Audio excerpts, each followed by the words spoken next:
स्वागत है। बड़ी खबरों में आज सबसे पहले बात करेंगे हरियाणा की, क्योंकि हरियाणा एक ऐसा प्रदेश है जहां पर किसान आंदोलन का असर देखने को मिल रहा है। 6 घंटे तक विधानसभा के बजट सत्र में चर्चा हुई और हरियाणा की मनोहर दुष्यंत सरकार आखिरकार बच गई, क्योंकि अभी तक यह कहा जा रहा था कि सरकार के पास विधायकों का भी विश्वास नहीं रहा है। लेकिन असंतोष अभी भी है। क्या सदन में विधायकों के समर्थन से सरकार बचा लेने से हरियाणा के डिप्टी सीएम दुष्यंत चौटाला की छवि खराब हुई या नहीं, ये अपने आप में एक बड़ा सवाल है। ये अपने आप में इसलिए बड़ा सवाल है क्योंकि खासतौर पर जेजेपी के विधायकों पर ही दबाव था कि सरकार का साथ ना दिया जाए, सरकार से जेजेपी को अलग हो जाना चाहिए। लेकिन आखिरकार हुआ क्या? सदन में कुल 90 में से 88 विधायक मौजूद रहे, जिनमें से कांग्रेस का अविश्वास प्रस्ताव धराशाही हो गया। हरियाणा की बीजेपी जेजेपी सरकार को 55 विधायकों का साथ सदन में मिला और वहीं 32 विधायकों ने कांग्रेस के अविश्वास प्रस्ताव के समर्थन में मत किया है। अविश्वास प्रस्ताव गिरते ही कांग्रेस विधायकों ने सदन में जमकर नारेबाजी की। हरियाणा के मुख्यमंत्री मनोहर लाल ने कांग्रेस पर जमकर निशाना साधा। उन्होंने कहा कि वो अविश्वास प्रस्ताव लाने के लिए कांग्रेस के एहसानमंद है, क्योंकि उन्हें अपनी 6 साल की सरकार का लेखा जोखा रखने का एक बार फिर से मौका मिला। सीएम ने यह कहा कि विपक्ष का विश्वास तो कभी नहीं मिलेगा, हमें तो जनता का विश्वास जीतना है। लेकिन बड़ा सवाल यह है कि क्या सदन में विधायकों के समर्थन से सीएम मनोहर लाल को जनता का विश्वास मिल गया है?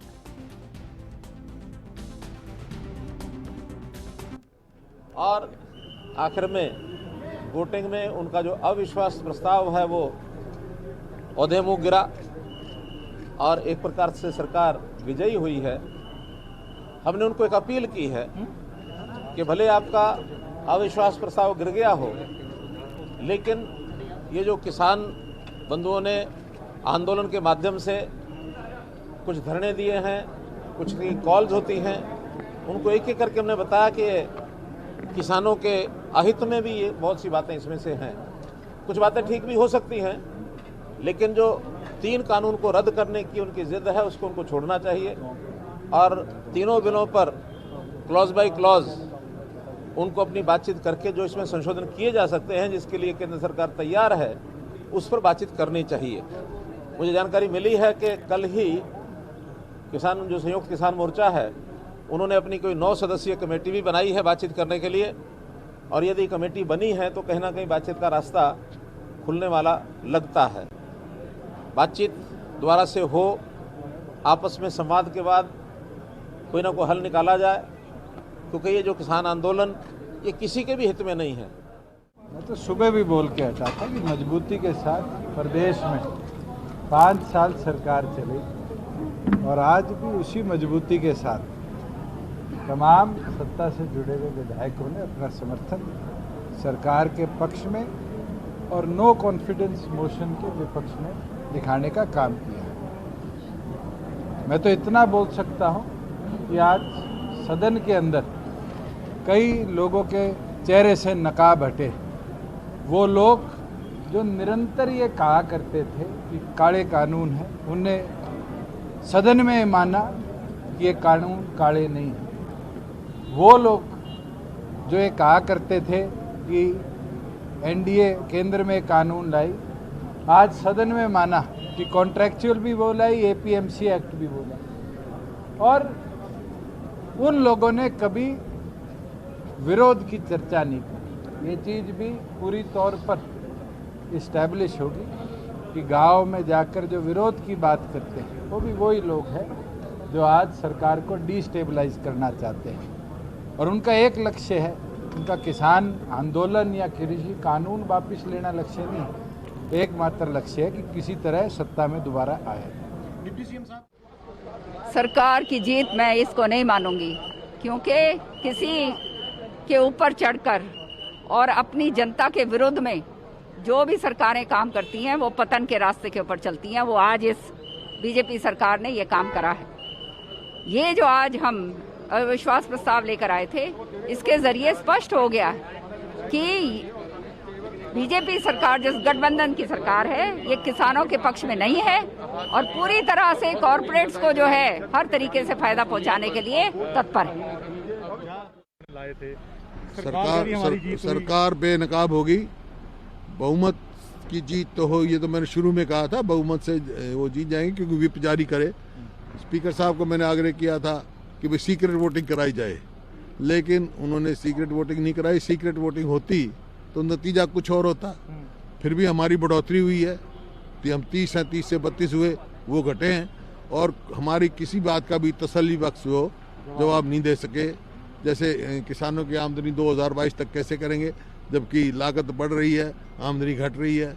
इसी प्रकार से जो 75% कंपनियों में किया है वायदा, तो पूरे के लिए था इनका, तो उसमें क्या हुआ, जबकि इसकी रेजिडेंट की जो है वो 15 साल से घटाकर 5 साल कर दी। दोनों विरोधाभासी है। क्या इसके पीछे नीयत है, क्या मतलब है, क्या मकसद है? इस प्रकार से किसी का भी कानून व्यवस्था के बारे में कुछ जवाब नहीं दे पाए, कोई तसल्ली बख्श नहीं जवाब देगा। आपके सामने ही है। तो अभिषेक तक्षक हमारे संवाददाता हमारे साथ जुड़ गए हैं अधिक जानकारी के साथ। अभिषेक, क्योंकि जिस तरीके से लगातार ये कहा जा रहा था अभी तक कि जो सरकार है वो कहीं ना कहीं विश्वास खो चुकी है, जनता का भी और अपने विधायकों का भी, लेकिन आज हुआ कुछ और ही, सदन में कुछ और ही तस्वीर देखने को मिली। बिल्कुल, देखिए अविश्वास प्रस्ताव जो इस पर आज लंबी चर्चा हुई, उसके बाद जो है इसके जो अविश्वास प्रस्ताव लाने वाली कांग्रेस पार्टी जो मुख्य विपक्षी दल है उसकी ओर से बारी बारी जो विधायकों ने जो है इसका अविश्वास प्रस्ताव समर्थन करते हुए इनकी खामियां और जो मुद्दे अविश्वास प्रस्ताव के लिए लाए गए थे उन पर विस्तार से जो है इनकी खामियां और सरकार की जो नाकामियां जो विपक्ष की ओर से कहा गया वो उसके बारे में खुलकर बताया गया। और वहीं जो है सत्ता पक्ष की ओर से तमाम जो मुख्य जो अविश्वास प्रस्ताव का जो लाने का तीनों कृषि कानून, तो उस पर जो है उसकी जो अच्छाइयां और जो आगे चल के जो किसानों को किस तरह जो है वो फायदा देंगी और इन कृषि कानूनों में आखिर क्या है और किस तरह ये फायदा किसानों को मिलेगा आगे चल के, उसके जो है फायदे जो है सत्ता पक्ष की ओर से गिनाए गए, चाहे वो उसमें जननायक जनता पार्टी के विधायक हों, चाहे उसमें बीजेपी के विधायक हो, चाहे वहीं निर्दलीय विधायक हो। उन्होंने जो है कि तीनों कृषि कानूनों को सही ठहराया और जो यह अविश्वास प्रस्ताव जो कांग्रेस की ओर से लाया गया था उसका समर्थन नहीं किया। तो उसके बाद जो वोटिंग हुई, वोटिंग जो है अविश्वास प्रस्ताव के समर्थन में 32 जो विधायक थे जिसमें 2 निर्दलीय, 30 जो कांग्रेस के विधायक थे उनकी ओर से जो इसमें इसका समर्थन किया गया। और वहीं जो 55 विधायक जो जिसमें जननायक जनता पार्टी के 10 विधायक और वहीं 39 विधायक जो बीजेपी के और वहीं जो निर्दलीय विधायक थे उन्होंने जो है इसके विरोध में जो है वोटिंग की। वोटिंग हालांकि जो है एक सीक्रेट वोटिंग नहीं हुई, वो समर्थन में खड़े होने के लिए स्पीकर ने कहा कि जो समर्थन में हैं वो खड़े हो जाए, उसके बाद जो है और ये विपक्ष की ओर जी बिल्कुल अभिषेक, बिल्कुल तमाम जानकारी देने के लिए बहुत शुक्रिया आपका। प्रवीण अत्रे भी हमारे साथ जुड़ गए हैं, भारतीय जनता पार्टी से हैं। प्रवीण जी, आपका स्वागत है एनबी न्यूज पर।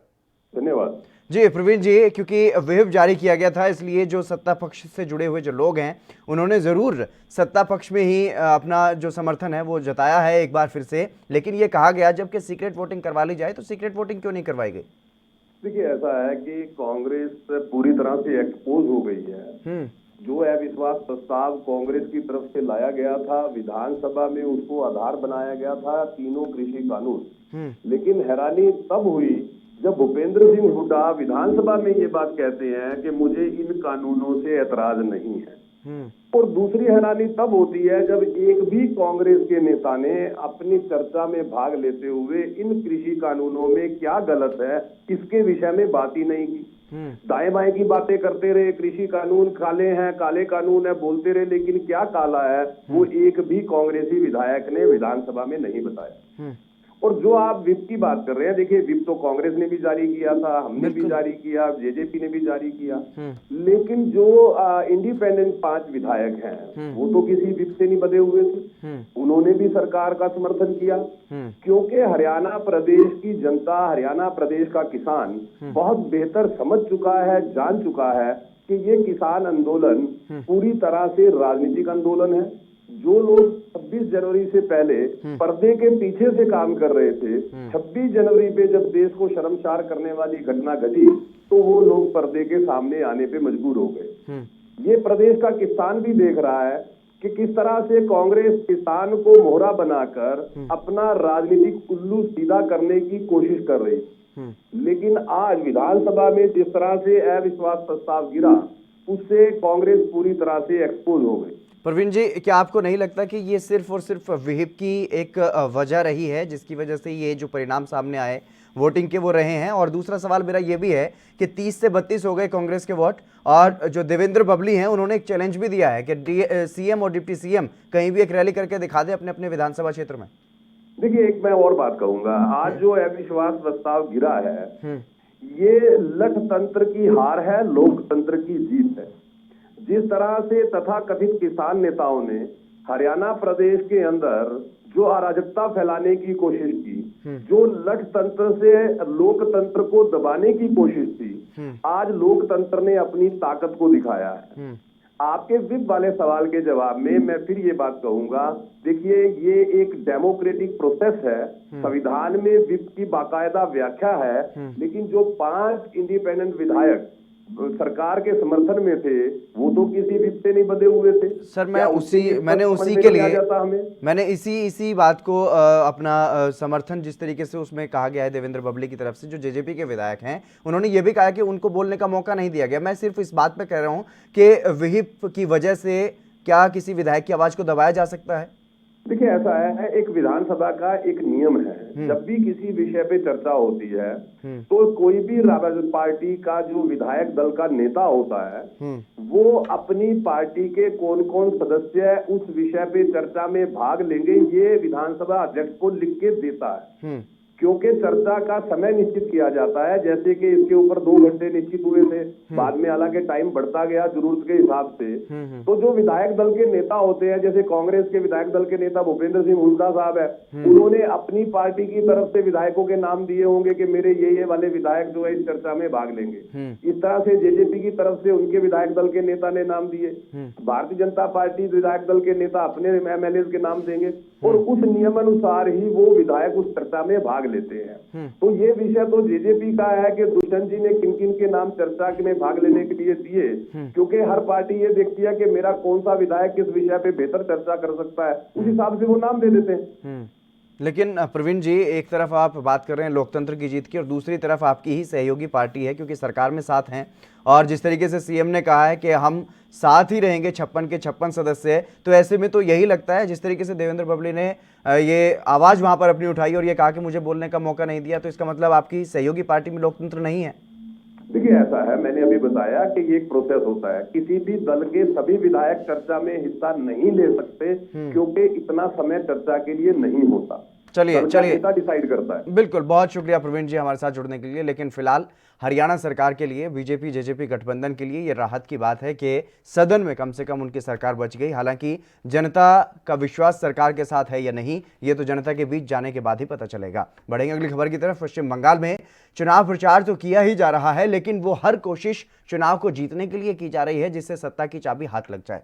अभी हिंदू साबित करने की होड़ देखी गई, लेकिन अब खबर सामने आई है कि सीएम ममता बनर्जी पर हमला भी हुआ है, उनके पैरों में चोट लगी है। ममता बनर्जी ने यह आरोप लगाया है कि उन पर हमला किया गया है। उन्होंने इस हमले को साजिश भी बताया है और कहा कि 4 से 5 लोगों ने उन्हें कुचलने की कोशिश की है। तो वहीं जानकारी के अनुसार अब बीजेपी ने भी मामले में सीबीआई से जांच कराने की मांग कर दी है।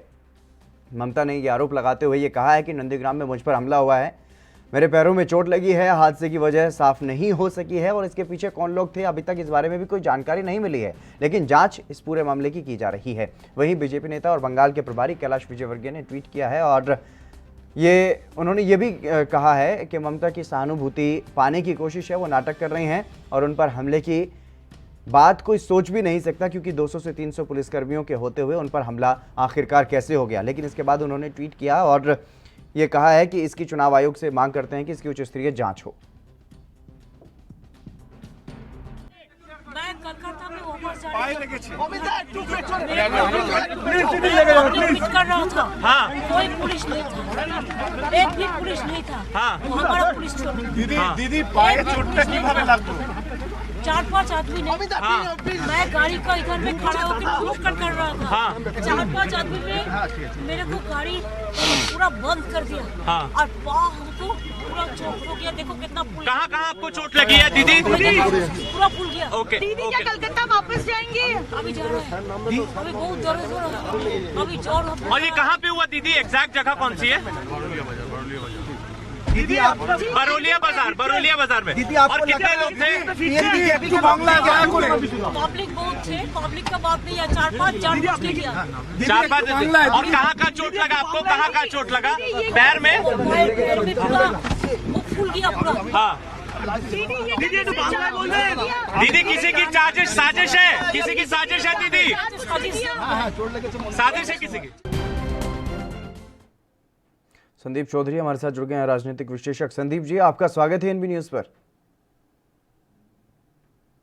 संदीप जी, क्या समझा जाए इसे, क्योंकि ममता बनर्जी कह रही हैं कि उन पर हमला किया गया है और ये एक साजिश है। वहीं बीजेपी की तरफ से जानकारी ये मिल पा रही है कि हालांकि उच्च स्तरीय जांच की मांग की है, लेकिन आरोप यह लगाया गया है कि सहानुभूति पाने के लिए यह कोशिश की गई है सीएम ममता की तरफ से। इलेक्शन मोड में है बंगाल पूरे तरीके से, आपको भी मालूम है। और इस तरीके की घटनाएं हम लगातार सुनते आ रहे हैं। कभी बीजेपी नेताओं के ऊपर हमला होता है, कैलाश विजयवर्गीय जी के ऊपर हमला होता है, भाजपा के प्रदेश अध्यक्ष हैं बंगाल के, उनके ऊपर हमला होता है, राष्ट्रीय अध्यक्ष तक पर भी हमला हुआ होता है, जेपी नड्डा पे हमला होता है और अधिक तरीके की चीजें ममता जी के साथ हो रही है। तो आप समझ सकते हैं, लेकिन इस चीज से भी इनकार नहीं किया जा सकता कि इस प्रकार के कार्यकर्ता होते हैं। हमने देश की राजधानी दिल्ली में देखा था किस तरीके से अरविंद केजरीवाल की पिटाई हुई, कई बार पिटाई हुई, लोगों ने थप्पड़ मारे। तो ये चीजें हमारी राजनीति से जुड़ी हुई है और मैं भी ये मानता हूँ कि इसकी जांच होनी चाहिए और जो भी इस तरीके के लोग हैं उनके खिलाफ सख्त से सख्त कार्यवाही होनी चाहिए। लेकिन इस चीज से इनकार नहीं किया जा सकता, ऐसे टाइम पे चीजें राजनीतिक भी हो सकती हैं। जिस तरीके से भारतीय जनता पार्टी ने कहा है कि इसकी उच्च स्तरीय जांच होनी चाहिए, चाहे सीबीआई इसकी जांच करे, लेकिन इसके पहले जो चीजें भारतीय जनता पार्टी के नेताओं के साथ भी हुई है उनकी जांच नहीं की गई, उनकी जांच सीबीआई को नहीं दी गई। तो ये सोचने वाली बातें हैं हितेंद्र जी, कुछ भी हो सकता है। और इससे बात से इनकार नहीं किया जा सकता कि ये जो नेता हैं ये इतने हाई प्रूफ सिक्योरिटी में रहते हैं कि इनके पास परिंदा भी पर नहीं मार सकता। अगर इतनी आसानी से इन तक पहुंचा जा सकता तो मेरे ख्याल से जो आतंकवादी हैं, कई आतंकवादी ऐसे हैं जो हमारे बड़े नेताओं के सिक्योरिटी में सेंध लगाने की कोशिश करते हैं, वो बड़ी आसानी से सेंध लगा सकते हैं। लेकिन संदीप जी, सवाल कई हैं, क्योंकि एक राज्य की मुख्यमंत्री हैं ममता बनर्जी, उनकी सुरक्षा में इस तरीके से सेंध लगती है, कोई भी आकर के उनको कुचल करके चला जाता है। और यहाँ तक कि ममता बनर्जी खुद कहती हुई नजर आ रही है कि उनके पास एक भी पुलिसकर्मी नहीं था। तो ये यहाँ पर किसकी चूक है? चुनाव आयोग की चूक है या फिर क्योंकि जेड+ सिक्योरिटी उनके पास है, किसकी, कौन सी सुरक्षा एजेंसी की चूक यहाँ पर समझी जाए? देखिए, चूक तो सुरक्षा एजेंसी की ही माननी जाएगी, क्योंकि सुरक्षा एजेंसी का काम है उनको पूरी तरीके से सिक्योर करना। लेकिन हितेंद्र जी, मुख्यमंत्री होने का ये मतलब नहीं कि उनकी सिक्योरिटी में चूक नहीं हो सकती या उनकी जान को खतरा नहीं है। हमने देश के प्रधानमंत्री को उनके सिक्योरिटी गार्डों द्वारा हत्या करते हुए देखा है, हमने पंजाब के मुख्यमंत्री की हत्या होते हुए देखी है, हमने राजीव गांधी की हत्या होते हुए देखी है। तो ये चीजें मैटर करती है कि किस तरीके की सुरक्षा है और इस तरीके का माहौल क्यों बना है, ये राजनीतिक है या ये सच में इनकी जान को खतरा है। क्योंकि इससे पहले भी देखा जब बीजेपी के राष्ट्रीय अध्यक्ष जेपी नड्डा पर, और आपने भी बताया कि कैलाश विजयवर्गीय पर भी जिस तरीके से हमला हुआ, उस पर भी यही कहा जा रहा था कि ये सिर्फ नोटंकी है, नाटक है, उनके अपने कार्यकर्ताओं से ही उन्होंने खुद पर हमला करवाया। तो क्या अब इसे ये समझा जाए कि अब बीजेपी पर जिस तरीके के आरोप लगते रहे या बीजेपी जैसी राजनीति कहीं ना कहीं करती रही हिंदुत्व को लेकर के, और इस तरीके से जो हमलों को उन्होंने कहीं ना कहीं एक हथियार बनाने की कोशिश की है, अपना चुनावी हथियार अगर मैं कहूं तो, कि हमारे इतने कार्यकर्ता मारे गए, इतनी हिंसक झड़पें हुई बीजेपी के कार्यकर्ताओं के साथ, क्या अब उसी के पलटवार में इस तरीके की जो योजनाएं हैं वो ममता बनर्जी कर रही हैं? देखिए हितेंद्र जी, ये चीजें राजनीतिक होती है कि हमारे इतने कार्यकर्ता मारे गए। आप ये देखिए, पश्चिम बंगाल में टीएमसी कहती है हमारे लोगों पर हमले हो रहे हैं, बीजेपी कहती है हमारे लोगों पर हमले हो रहे हैं। अभी हिंदुस्तान के किसी और स्टेट में हमले नहीं हो रहे हैं, किसी और स्टेट में कार्यकर्ता नहीं मारे जा रहे हैं, लेकिन जब इलेक्शन किसी दूसरे स्टेट में आएगा तो पता चलेगा आपको हमारे कितने कार्यकर्ता मारे जा रहे हैं, यहाँ पे कितना गंदा माहौल हो गया है, यहाँ पे लॉ एंड ऑर्डर फेल हो गया है। तो कुछ चीजें हकीकत यह है कि राजनीतिक चश्मे से ही देखी जा सकती हैं और वो इलेक्शन के टाइम पर दिखाई देती है, वैसे दिखाई नहीं देती है। तो मुझे भी ये लगता है कि ये देखिए सुरक्षा में चूक होना गंभीर विषय है, लेकिन ये चीजें आजकल कुछ ना कुछ मैं कह सकता हूं कि राजनीति से ओतप्रोत हैं। बिल्कुल, क्योंकि बंगाल में तो लंबे समय से संघर्ष चल रहा है। बीजेपी ने लोकसभा चुनाव से पहले ही वहां पर तैयारियां शुरू कर दी थी और तब से अब तक वहां पर इस तरीके की घटनाएं सामने आ रही हैं। अब तो बड़े नेताओं पर भी हमले हो रहे हैं। जी जितेंद्र जी, बिल्कुल इस बात में कोई दो राय नहीं है और इस चीज को पहले से देखा जाता रहा है कि बंगाल का चुनाव आसान चुनाव नहीं रहता, हमेशा से चैलेंजिंग चुनाव रहा है और खतरों से भरा रहा है।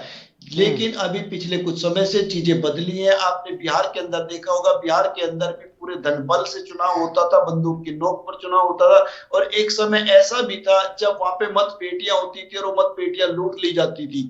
लेकिन अभी चीजें बिल्कुल बदल गई है, माहौल बदल गया है। हमारी सुरक्षा एजेंसी हाई अलर्ट पर रहती है, उनके पास आधुनिक हथियार है, उनके पास ट्रांसपोर्ट की अच्छी व्यवस्था है। तो अभी उस तरीके की चीजें नहीं रही हैं कि आने वाले इलेक्शन में कोई खतरा हो, लेकिन एक तरीके के जो एक बातों की लड़ाई होती है, जो स्टेटमेंट्स की लड़ाई होती है राजनीतिक दलों में एक दूसरे पर हमला करने की, वो आज की तारीख में तेज हो चुकी हैं।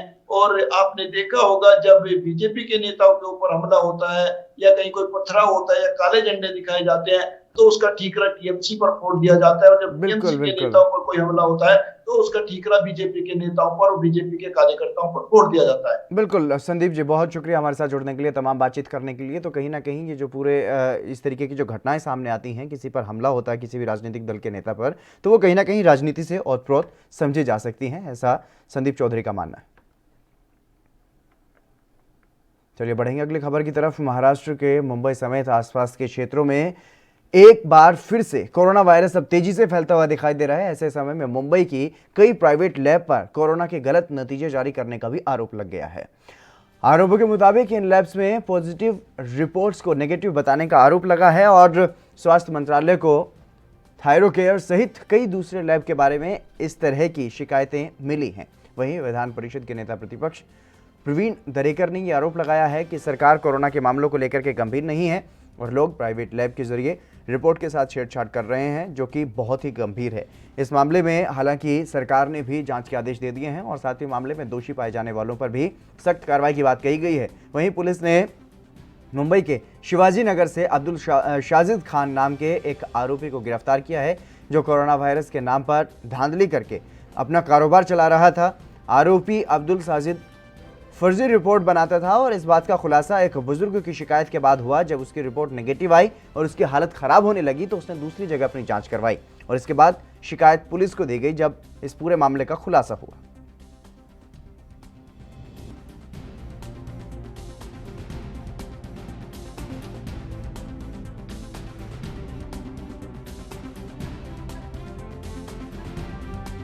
लगातार कोरोना के मामले बढ़ रहे हैं, महाराष्ट्र में लगातार कोरोना के मामले बढ़ रहे हैं। अब ऐसे गंभीर समय में इस तरीके का ये मामला सामने आया है। सत्यप्रकाश सोनी हमारे संवाददाता हमारे साथ जुड़ गए हैं अधिक जानकारी के साथ। सत्यप्रकाश, क्या कुछ जानकारी मिल पा रही है इस पूरे मामले को लेकर के, जिस तरीके से धांधली के मामले जो हैं वो अब सामने आ रहे हैं?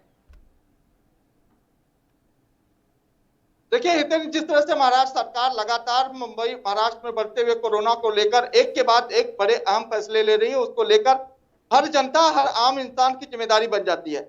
लेकिन जिस तरह से देखा जा रहा है कोरोना की रिजल्ट को लेकर भी तमाम तरह की सामने आ रही है। जैसे में मुंबई के दादर इलाके में शिवाजी में नगर में एक शख्स को पकड़ा गया है जो डायग्नोस्टिक सेंटर चलाता है, लेकिन कोरोना पॉजिटिव रिपोर्ट को निगेटिव बताता है या फिर निगेटिव रिपोर्ट को पॉजिटिव बताता है। तो मतलब कहीं न कहीं अदला बदली का जो मामला था वो कहीं कहीं सामने आया। उसको लेकर मुंबई के शिवाजी पुलिस स्टेशन ने उनको अरेस्ट किया। इसमें तफ्तीश की जा रही है कि अब तक कितने लोगों का कोरोना पॉजिटिव या निगेटिव करने का मामला सामने आया। जी बिल्कुल, इस पूरे मामले में तो हालांकि कार्रवाई हो गई है, आरोपी गिरफ्तार हो गया, लेकिन न जाने और कितने ऐसे लोग होंगे जो इस तरीके से फर्जी रिपोर्ट तैयार करते थे, डुप्लीकेट रिपोर्ट तैयार कर देते थे।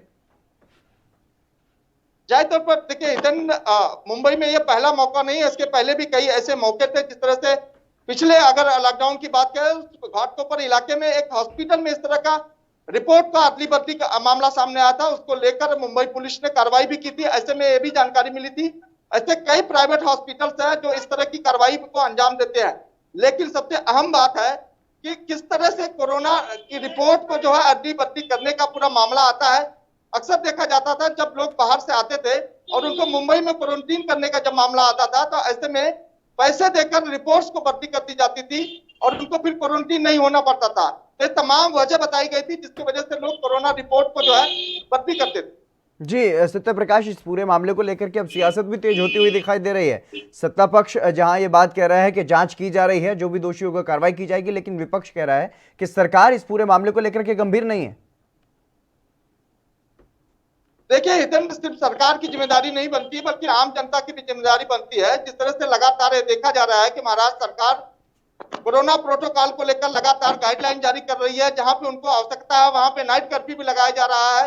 जैसा कि आप पिछले दिनों देखे होंगे मुंबई महाराष्ट्र के ठाणे इलाके में जो है नाइट कर्फ्यू का ऐलान किया गया था। उसके बाद जो है तमाम राजनीतिक गलियारों में हलचल देखी गई, तमाम दबाव बनाया गया। उसके बाद से महाराष्ट्र सरकार ने आनंद फानन में नाइट कर्फ्यू को जो है कहीं न कहीं सहूलियत देते हुए एक कह दिया कि कुन जगहों पे जो है उनको जो है सिर्फ प्रतिबंध लगाया जाएगा, पूरी तरह से नाइट कर्फ्यू नहीं लगाया जाएगा। तो तमाम ऐसे मामले हैं जिसको लेकर महाराष्ट्र सरकार कहीं न कहीं सजगता दिखा रही है। वहीं विपक्ष भी लगातार आक्रामक है कि महाराष्ट्र सरकार को किसी भी हालत में घेरा जाए। हालांकि जिस तरह से महाराष्ट्र की राजनीतिक गलियारों में हलचल देखी जा रही है वो कहीं न कहीं एक अहम बात बताई जा रही है। लेकिन सत्य प्रकाश, जिस तरीके से ये बड़ा गंभीर मामला सामने आया है, बड़ा फर्जीवाड़ा सामने आया है, फर्जी रिपोर्ट तैयार करके दे दी जाती थी, तो अब ऐसे में सरकार की तरफ से क्या कोई ऐसी कोई टीम बनाई गई है जो इस पूरे मामले की जांच करेगी और बाकी जो जहां पर जांच की जाती है, जो निजी लैब जिनको अनुमति दी गई है जांच करने की, वहां पर जाकर के भी जांच करेगी कि किस तरीके से वहां पर जांच की जाती है कोरोना की? देखिए हितेंद्र, महाराष्ट्र सरकार की जो बीएमसी की जो इकाई है वो लगातार बीएमसी के तमाम अधिकारी जो है ऐसे दस्तावेजों ऐसे लोगों पर कार्रवाई कर रहा है। हालांकि जिसमें फर्जी रिपोर्ट का मामला आता है उसको पूरी तरह से सील कर दिया गया और जांच के दायरे में रखा गया है।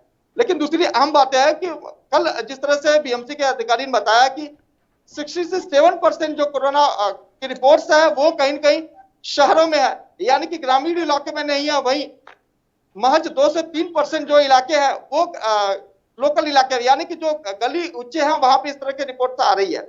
ऐसे में बीएमसी लगातार नजर रखी हुई कि किस तरह से रिपोर्ट्स आती है और किस तरह से इसमें अदला बदली की जाती है। तो तमाम मामले हैं जो एक आते हैं उसके बाद बीएमसी उस पर कार्रवाई के लिए हालांकि बात जरूर है, लेकिन देखा जा रहा है कि ऐसे और कई मामले सामने आने की आशंका जताई जा सकती है। जी सत्य प्रकाश, अगर बात की जाए क्योंकि जिस तरीके से कोरोना लगातार फैल रहा है तो क्या लोग अभी भी सतर्कता नहीं बरत रहे हैं? हितन, इस बात के लिए मैं आपको तस्वीरें दिखाऊंगा कि कितनी सतर्कता है। देखिए, आप देख पा रहे हैं कि मेरे पीछे मुंबई पुलिस की गाड़ी खड़ी है, लेकिन जो लोग आ रहे हैं कि आपको दिखेगा कि मुंबई पुलिस की गाड़ी है, इस वजह से लोग जो है मास्क लगाते हैं। वहीं दूसरी तरफ आपको पीछे साइड दिखाएंगे, ये तमाम लोग हैं जो यहाँ खड़े हैं।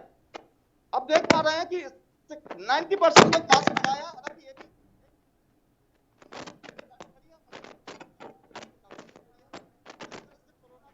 पालन करना है, किस तरह से मास्क लगाना है, ऐसे तमाम उनसे मैं बात करवा दूंगा। हितेन जी बिल्कुल सत्य प्रकाश, कुछ लोगों से आप बात कर सकते हैं। जी जिस तरह से महाराष्ट्र सरकार बार बार ये कर रही है कि अगर कोरोना प्रोटोकॉल का पालन नहीं किया जाएगा तो आने वाले समय में लॉकडाउन लगाया जा सकता है, क्या कहेंगे? मैं यही कहूंगा कि कोरोना एक वैश्विक महामारी है। कोरोना से बचना सभी की अपनी एक जवाबदारी है। जैसे मोदी जी ने देश में कहा है 2 गज की जरूरी, मास्क लगाना जरूरी। आज ठीक है, यहाँ पुलिस की गाड़ी बंदोबस्त से लोग लगाए हैं, लेकिन इसको सख्ती से पालन सभी को करना चाहिए, अपनी जवाबदारी समझ के। सरकार को भी इस पे ज्यादा से ज्यादा ध्यान देना चाहिए। लोगों का बीमारी जो फैल रहा है पूरे देश में। देखिए हितेंद्र, जाए तो सबकी जिम्मेदारी बिल्कुल यही है कि लोग अपनी जिम्मेदारी को समझें और खुद को बचाएं, लोगों को रोग से बचाएं। सबकी जिम्मेदारी है, जो जहां रहते हैं उनकी भी जिम्मेदारी बनती है।